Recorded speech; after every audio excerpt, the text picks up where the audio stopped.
द्वापर के सबसे महान योद्धा भीष्म पितामह के बारे में जितना भी बोला जाए उतना कम है। ऐसे महापुरुष धरती पर कभी कभार ही जन्म लेते हैं। भगवान श्री कृष्ण ने स्वयं इन्हें श्वेतात्मा कहा था। इनकी प्रतिज्ञाओं की कल्पना मात्र से ही रूह कांप उठती है। कैसे कोई व्यक्ति अपने पिता के लिए इतना बड़ा त्याग कर सकता है। आज हम बात करेंगे भीष्म पितामह के अंतिम क्षणों के बारे में। महाभारत का युद्ध समाप्त हो चुका था। युद्ध भूमि में चारों तरफ योद्धाओं के फटे वस्त्र, मुकुट, टूटे हुए रथ इत्यादि इधर उधर पड़े हुए थे और वायुमंडल में पसरी हुई थी घोर उदासी। गिद्ध, कुत्ते, शेर और सियारों की डरावनी आवाज़ों के बीच निर्जन हो चुकी उस भूमि में द्वापर के सबसे महान योद्धा भीष्म पितामह सरसैया पर पड़े हुए सूर्य के उत्तरायण होने की प्रतीक्षा कर रहे थे। तभी उनके कानों में एक ध्वनि शहद घोलती हुई पहुंची, प्रणाम पितामह।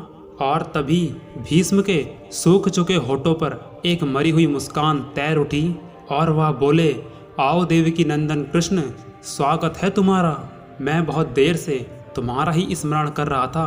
और कृष्ण बोले, अब तो यह भी नहीं पूछ सकता कैसे हो आप। भीष्म पितामह कुछ देर तक चुप रहे और कुछ देर बाद बोले, कुछ पूछूं केशव? तुम बहुत ही अच्छे समय से आए हो। बस शरीर छोड़ने के कुछ समय पूर्व ही मेरे शरीर के अनेक भ्रम समाप्त हो जाएंगे। और कृष्ण बोले, कहिए ना पितामह। भीष्म पितामह ने कहा, एक बात बताओ कृष्ण, तुम तो ईश्वर हो ना? तभी कृष्ण बोलते हैं, नहीं पितामह, मैं तो आपका पौत्र हूँ, ईश्वर नहीं।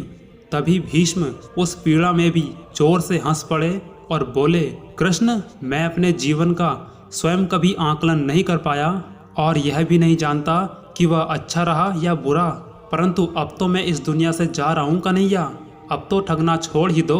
कृष्ण पितामह के थोड़ा करीब आए और दोनों हाथों को जोड़कर बोले, कहिए पितामह, क्या पूछना चाहते हैं आप? और भीष्म पितामह बोले, एक बात बताओ कन्हैया, महाभारत के इस युद्ध में जो कुछ भी हुआ, क्या वह सब कुछ ठीक था?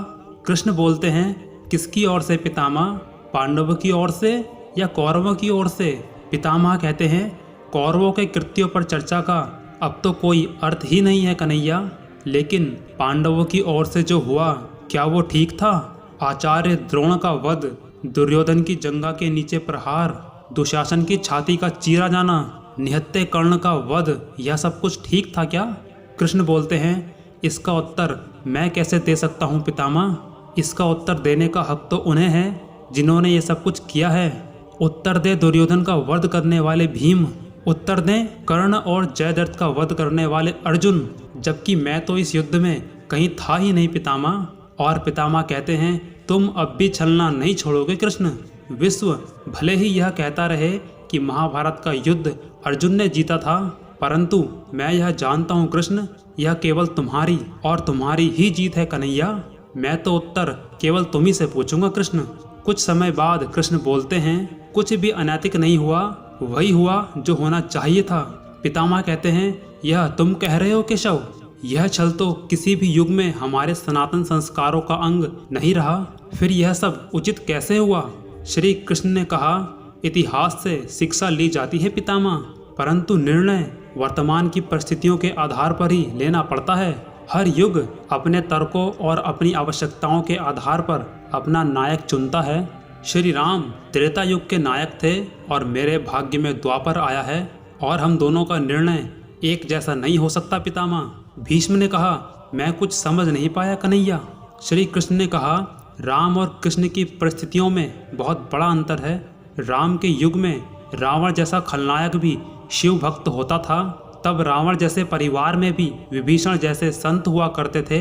उस युग में एक खलनायक भी धर्म का संपूर्ण ज्ञान रखता था, इसलिए राम ने उनके साथ कहीं भी छल नहीं किया। किंतु मेरे युग में कंस, दुर्योधन, दुशासन, शकुनी, जयद्रथ जैसे घोर पापी आए और उनकी समाप्ति के लिए हर छल उचित है पितामह, अब चाहे वो किसी भी विधि से हो। भीष्म पितामह फिर प्रश्न करते हैं, तो क्या तुम्हारे इस निर्णय से गलत परंपराएं नहीं प्रारंभ होंगी केशव? क्या भविष्य तुम्हारे इन छलों का अनुसरण नहीं करेगा? और कृष्ण ने उत्तर दिया, भविष्य तो इससे भी नकारात्मक आ रहा है पितामह। कलयुग में तो इससे भी काम नहीं चलेगा।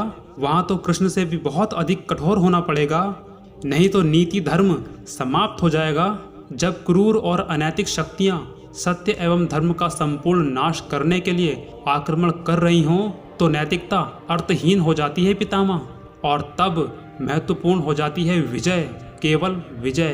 पितामह ने कहा, क्या धर्म का भी नाश हो सकता है केशव, और क्या मनुष्य इसे रोक सकता है? और तभी कृष्ण कहते हैं, सब कुछ ईश्वर के भरोसे छोड़ना मूर्खता होती है पितामह। ईश्वर कभी कुछ नहीं करता, ईश्वर केवल मार्गदर्शन करता है। सब कुछ मनुष्य को स्वयं ही करना पड़ता है।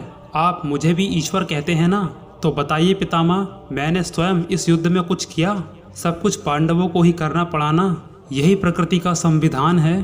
कृष्ण की बातों को सुनकर भीष्म पितामह संतुष्ट लग रहे थे और उन्होंने कहा, चलो कृष्णा, यह इस पृथ्वी पर मेरी अंतिम रात्रि है, कल तो संभवतः जाना ही होगा।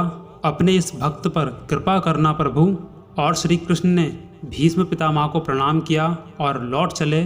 इसी के साथ भीष्म पितामह की आंखें धीरे धीरे बंद होने लगती हैं और इससे हमें यह पता चलता है कि ईश्वर कुछ भी नहीं करते, ईश्वर तो सिर्फ राह दिखाते हैं। सब कुछ हमें ही करना पड़ता है और भगवान के भरोसे हाथ पर हाथ रखकर बैठना सबसे बड़ी मूर्खता होती है। उम्मीद करता हूँ आपको ये वीडियो ज़रूर पसंद आई होगी। ऐसी ही और वीडियो देखने के लिए सब्सक्राइब करें हमारे चैनल को। धन्यवाद।